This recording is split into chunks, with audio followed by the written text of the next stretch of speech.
ആകാശവാണി നമസ്കാരം. പ്രത്യേക വാർത്താ ബുള്ളറ്റിൻ വായിക്കുന്നത് ശ്രീലത. തദ്ദേശ തെരഞ്ഞെടുപ്പിൽ നാമനിർദ്ദേശ പത്രിക പിൻവലിക്കേണ്ട സമയം അവസാനിച്ചു. 1.5 ലക്ഷത്തോളം പേരാണ് ഇനി മത്സര രംഗത്തുള്ളത്. അതേസമയം സ്ഥാനാർത്ഥികളുടെ രണ്ടാംഘട്ട പ്രചാരണം സജീവമായി. ഗൃഹസന്ദർശനവും പൊതുയോഗവും പുരോഗമിക്കുകയാണ്. സ്ഥാനാർത്ഥികളുടെ തെരഞ്ഞെടുപ്പ് ചിഹ്നം സംബന്ധിച്ച നടപടികളും ഇന്ന് പൂർത്തിയായി. പൊതുയോഗങ്ങൾ, കുടുംബയോഗങ്ങൾ എന്നിവ പരമാവധി ഒഴിവാക്കുകയും അവ നടത്തുമ്പോൾ പോലീസിന്റെ മുൻകൂർ അനുമതിയോടെ കോവിഡ് മാനദണ്ഡങ്ങൾ പാലിച്ച് നടത്തണമെന്നും കമ്മീഷൻ ചൂണ്ടിക്കാട്ടി.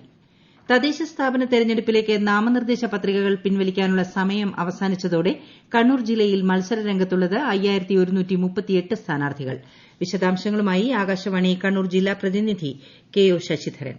ജില്ലാ പഞ്ചായത്തിൽ 79 പേരും കണ്ണൂർ കോർപ്പറേഷനിൽ 206 പേരും 8 നഗരസഭകളിലായി 873 പേരും 11 ബ്ലോക്ക് പഞ്ചായത്തുകളിലായി 437 പേരും 71 ഗ്രാമപഞ്ചായത്തുകളിൽ 3543 പേരുമാണ് നിലവിൽ സ്ഥാനാർത്ഥികളായുള്ളത്. ജില്ലാ പഞ്ചായത്തിലെ 79 സ്ഥാനാർത്ഥികളിൽ 37 സ്ത്രീകളും 42 പുരുഷന്മാരുമുണ്ട്. കണ്ണൂർ കോർപ്പറേഷനിൽ 104 സ്ത്രീകളും 101 പുരുഷന്മാരും ഒരു ഭിന്നലിംഗ വിഭാഗത്തിൽപ്പെട്ടവരുമുണ്ട്. തലശ്ശേരി നഗരസഭയിലാണ് ഏറ്റവും കൂടുതൽ സ്ഥാനാർത്ഥികളുള്ളത്, 172. നഗരസഭകളിൽ ഏറ്റവും കുറവ് സ്ഥാനാർത്ഥികൾ മത്സരിക്കുന്നത് ആന്തൂർ നഗരസഭയിലാണ്, 53 പേർ. തളിപ്പറമ്പിൽ 95, കൂത്തുപറമ്പിൽ 91, പയ്യന്നൂരിൽ 112, ഇരിട്ടിയിൽ 123, പാനൂരിൽ 135, ശ്രീകണ്ഠപുരം നഗരസഭയിൽ 92 പേരുമാണ് മത്സരിക്കുന്നത്. വയനാട് ജില്ലയിൽ ജില്ലാ പഞ്ചായത്ത് തെരഞ്ഞെടുപ്പിൽ 28 സ്ഥാനാർത്ഥികൾ നാമനിർദ്ദേശം പിൻവലിച്ചു. 55 പേരാണ് ഇനി മത്സര രംഗത്തുള്ളത്. കൽപ്പറ്റ മുനിസിപ്പാലിറ്റിയിൽ 16 പേരും മാനന്തവാടിയിൽ 26ഉം സുൽത്താൻ ബത്തേരി നഗരസഭയിൽ 90 പേരും പത്രിക പിൻവലിച്ചു. വയനാട് പനമരം പഞ്ചായത്തിലെ 17ാം വാർഡിൽ ക്ലോക്കുകൾ വിതരണം ചെയ്ത് വോട്ടർമാരെ സ്വാധീനിക്കാൻ ശ്രമിച്ചതായുള്ള പത്രവാർത്തയുടെ അടിസ്ഥാനത്തിൽ അന്വേഷണത്തിന് നിർദ്ദേശം. ജില്ലാ തെരഞ്ഞെടുപ്പ് ഉദ്യോഗസ്ഥയായ ജില്ലാ കളക്ടർ അദീല അബ്ദുള്ളയാണ് നിർദ്ദേശം നൽകിയത്. തെരഞ്ഞെടുപ്പുമായി ബന്ധപ്പെട്ട പരാതികൾ പരിഹരിക്കാൻ ചേർന്ന ചെയർപേഴ്സണായി ജില്ലാതല മോണിറ്ററിംഗ് സെൽ യോഗത്തിലാണ് തീരുമാനം. പത്രികാ സമർപ്പണം കഴിഞ്ഞതോടെ ആലപ്പുഴ ജില്ലയിൽ തെരഞ്ഞെടുപ്പ് പ്രചാരണം സജീവമായി. കൂടുതൽ വിവരങ്ങളുമായി ആകാശവാണി ജില്ലാ പ്രതിനിധി ആർ രവികുമാർ.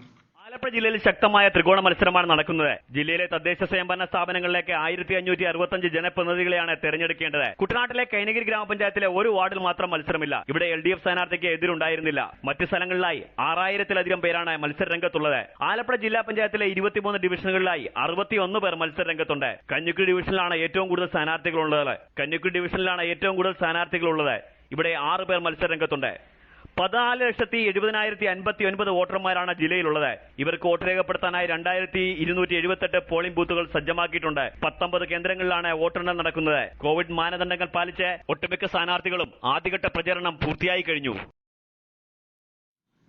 10 ലക്ഷം പേർക്ക് തൊഴിൽ വാഗ്ദാനം ചെയ്ത് തദ്ദേശ സ്വയംഭരണ തെരഞ്ഞെടുപ്പിനുള്ള LDF പ്രകടന പത്രിക പുറത്തിറക്കി.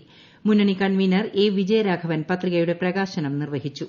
തദ്ദേശ സ്ഥാപനങ്ങളുടെ നേതൃത്വത്തിലാണ് തൊഴിൽ ലഭ്യമാക്കുന്നത്.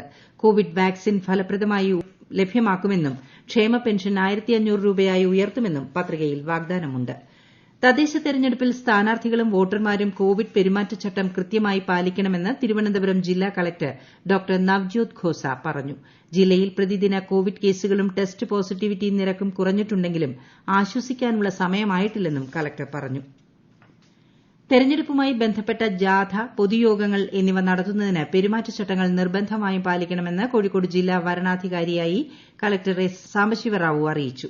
യോഗം നടത്തുന്ന സ്ഥലം, ജാഥ കടന്നുപോകുന്ന വഴി എന്നിവ കാണിച്ച് ബന്ധപ്പെട്ട പോലീസ് അധികാരിയിൽ നിന്ന് മുൻകൂർ അനുമതി രേഖാമൂലം വാങ്ങേണ്ടതാണ്. ഇതു സംബന്ധിച്ചുള്ള കോടതി നിർദ്ദേശങ്ങളും പാലിക്കണം. രാത്രി 10നും രാവിലെ 6നും ഇടയിൽ പൊതുയോഗം നടത്തരുത്. കാസർഗോഡ് ജില്ലയിൽ തദ്ദേശ സ്വയംഭരണ തെരഞ്ഞെടുപ്പിൽ ക്രമസമാധാന പാലനവുമായി ബന്ധപ്പെട്ട് സ്വീകരിക്കേണ്ട മുൻകരുതലുകൾ ജില്ലാ കളക്ടർ ഡി സജിത് ബാബുവിന്റെ അധ്യക്ഷതയിൽ ചേർന്ന യോഗം വിലയിരുത്തി. പ്രശ്നബാധിത പ്രദേശങ്ങളിലും മറ്റും സുഗമമായ തെരഞ്ഞെടുപ്പ് സാധ്യമാക്കാൻ ഏർപ്പെടുത്തേണ്ട നിയന്ത്രണങ്ങളും മുൻകരുതലുകളും യോഗം ചർച്ച ചെയ്തു. സംസ്ഥാനത്ത് പോലീസ് നിയമ ഭേദഗതി നടപ്പാക്കാൻ ഉദ്ദേശിക്കുന്നില്ലെന്ന് മുഖ്യമന്ത്രി പിണറായി വിജയൻ അറിയിച്ചു. ഭേദഗതി പ്രഖ്യാപിക്കപ്പെട്ടതോടെ വിവിധ കേന്ദ്രങ്ങളിൽ നിന്ന് വ്യത്യസ്തമായ അഭിപ്രായങ്ങളാണ് ഉയർന്നുവന്നത്. ഈ സാഹചര്യത്തിലാണ് തീരുമാനമെന്നും അദ്ദേഹം പറഞ്ഞു. നിയമസഭയിൽ വിശദമായ ചർച്ച നടത്തി എല്ലാ ഭാഗത്തുനിന്നും അഭിപ്രായം കേട്ട ശേഷം പോലീസ് നിയമ ഭേദഗതി നടപ്പാക്കുന്ന കാര്യത്തിൽ തുടർ നടപടികൾ സ്വീകരിക്കുമെന്നും മുഖ്യമന്ത്രി പറഞ്ഞു. മാധ്യമം മാരണ ഓർഡിനൻസ് നടപ്പാക്കാൻ ഉദ്ദേശിക്കില്ലെന്ന മുഖ്യമന്ത്രിയുടെ പ്രസ്താവന വിശ്വസനീയമല്ലെന്ന് പ്രതിപക്ഷ നേതാവ് രമേശ് ചെന്നിത്തല പറഞ്ഞു. ഓർഡിനൻസിൽ ഗവർണർ ഒപ്പിട്ടതോടെ അത് നിയമമായി കഴിഞ്ഞു. ഒരു നിയമം നിലവിൽ വന്ന ശേഷം അത് നടപ്പാക്കില്ലെന്ന് മുഖ്യമന്ത്രിക്കല്ല ആർക്കും പറയാൻ കഴിയില്ല എന്ന് അദ്ദേഹം പറഞ്ഞു.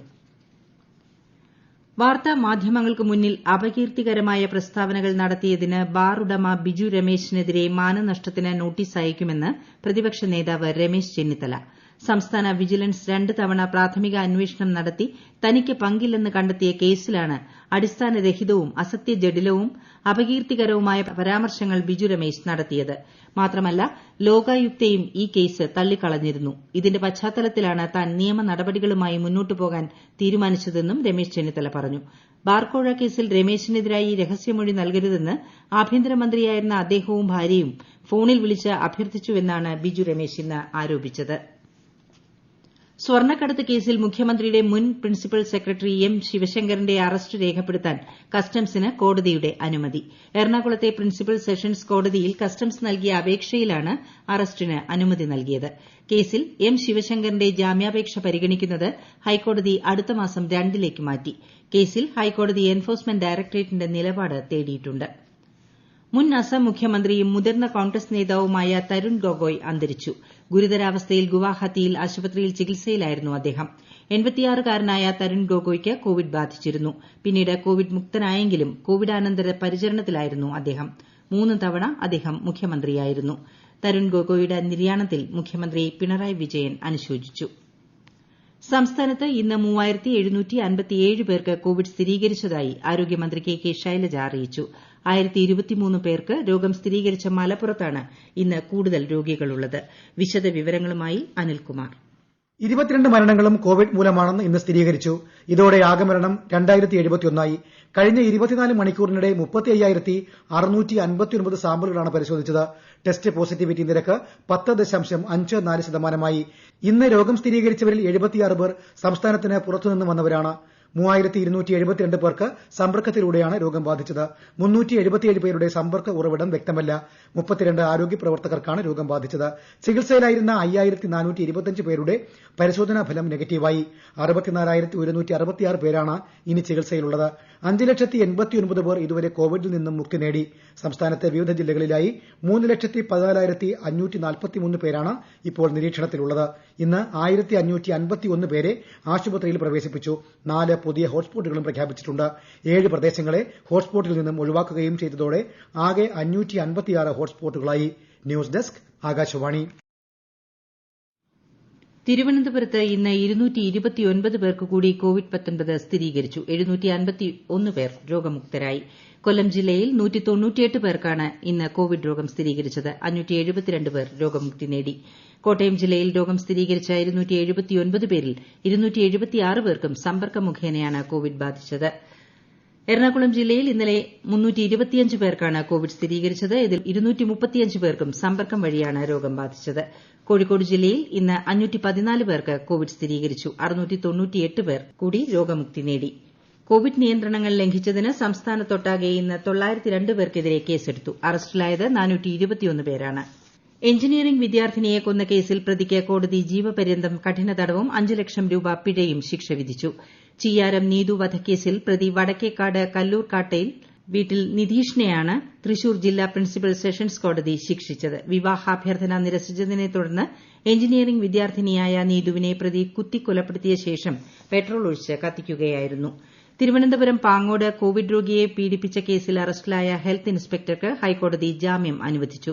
പീഡനം നടന്നിട്ടില്ലെന്ന് രോഗി സമർപ്പിച്ച സത്യവാങ്മൂലം കണക്കിലെടുത്താണ് കോടതി നടപടി. എന്നാൽ രോഗിയുടെ വെളിപ്പെടുത്തലിനെക്കുറിച്ച് അന്വേഷിക്കുവാൻ ഹൈക്കോടതി ഡിജിപിക്ക് നിർദ്ദേശം നൽകി. ജനാധിപത്യ അവകാശങ്ങൾ സംരക്ഷിക്കാൻ ബിജെപി അവസാന നിമിഷം വരെ പോരാടുമെന്ന് ദേശീയ നിർവാഹക സമിതി അംഗം പി കെ കൃഷ്ണദാസ് പറഞ്ഞു. കണ്ണൂർ പിണറായിയിൽ ബിജെപി പ്രവർത്തകരുടെ പോലീസ് സ്റ്റേഷൻ ധർണ ഉദ്ഘാടനം ചെയ്യുകയായിരുന്നു അദ്ദേഹം. കരിനിയമങ്ങൾ ഉപയോഗിച്ച് ജനാധിപത്യത്തെ സർക്കാർ കശാപ്പു ചെയ്യുകയാണെന്നും അദ്ദേഹം പറഞ്ഞു. കേരള വനിതാ കമ്മീഷന്റെ തൃശൂർ ജില്ലയിലെ മെഗാ അദാലത്ത് നാളെ രാവിലെ 10 മുതൽ തൃശൂർ ടൌൺ ഹാളിൽ നടക്കും. ഇടുക്കി ജില്ലയിലെ മെഗാ അദാലത്ത് ഈ മാസം 25-ന് കളക്ടറേറ്റ് കോൺഫറൻസ് ഹാളിൽ നടക്കും. പ്രത്യേക വാർത്താ ബുള്ളറ്റിൻ കഴിഞ്ഞു. ഞങ്ങളുടെ വാർത്തകളും വാർത്താധിഷ്ഠിത പരിപാടികളും all India radio news Thiruvananthapuram എന്ന യൂട്യൂബ് ചാനലിൽ ലഭ്യമാണ്. കൂടുതൽ വാർത്തകൾക്കായി @AllIndiaRadio News തിരുവനന്തപുരം എന്ന ഫേസ്ബുക്ക് പേജും @AARnews_TVM എന്ന ട്വിറ്റർ ഹാൻഡിലും സന്ദർശിക്കുക. അടുത്ത വാർത്താ പ്രക്ഷേപണം രാവിലെ 6:45-ന്.